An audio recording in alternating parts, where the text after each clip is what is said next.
Sadgurunath Maharaj Ki Jai, and welcome to Jagadambe Reads the Holy Books of India, ShrimadBhagavatam219.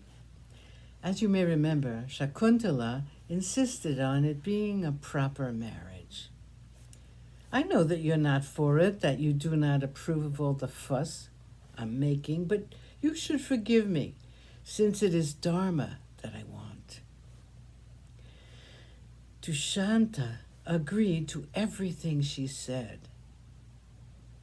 He called his Brahmin friend who had accompanied him to the ashram and said, "I'm getting married to the princess. Make all the preparations so that the marriage is performed in a proper manner. I do not want my son to have any slur on his name. Make it brief, but let it be a proper function." The Brahmin was only too happy to oblige.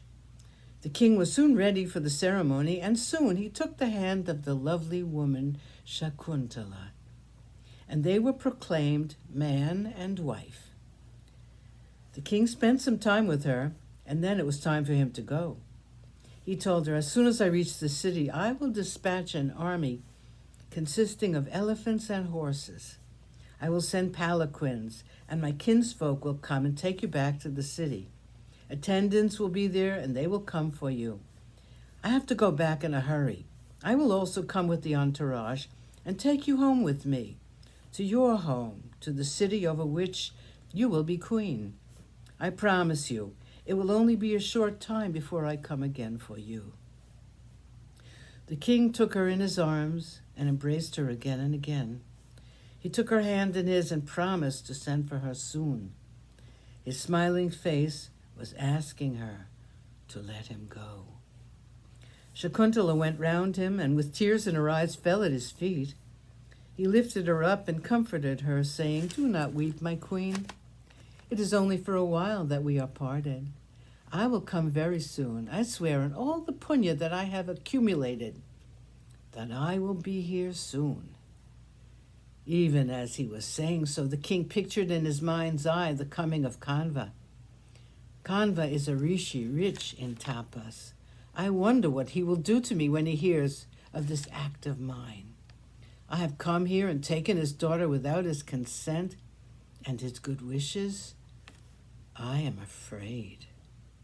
These were the thoughts that tormented Dushanta when he left Shakuntala and went back to his city. 137. Her confession. Kanva returned to the ashram after the king had gone away. Contrary to her usual custom, Shakuntala did not rush to welcome him. She was overcome with shame, and again she was afraid of his disapproval. Slowly and haltingly she came to his presence. She took the basket of fruits from his hands and placed a seat for him.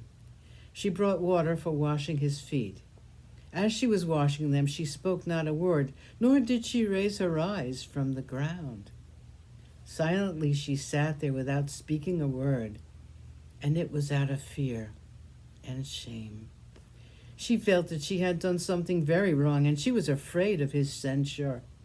She felt helplessly caught up in a web of intrigue, and her guilt made her dumb. Kanva looked at her in surprise and said, "Child, this is the first time I've seen you shy. Today you have been so different from your usual self. I'm not able to recognize my child at all in this new Shakuntala. Tell me, what has caused this change in you?" Still, she spoke not a word. She was busy peeling fruit. After he had partaken of them, and after he had rested his limbs on the seat she had placed for him, Shakuntala began to talk softly and haltingly. She thought of Dushanta, her husband, and knew that she had to talk to her father of him. Her face was red with shame, and her voice was choked since tears were threatening to fill her eyes. She braced herself. Massaging her father's feet all the while, she said, "Father, when you had gone away, Dushanta, the son of Ilila, had come to the ashram.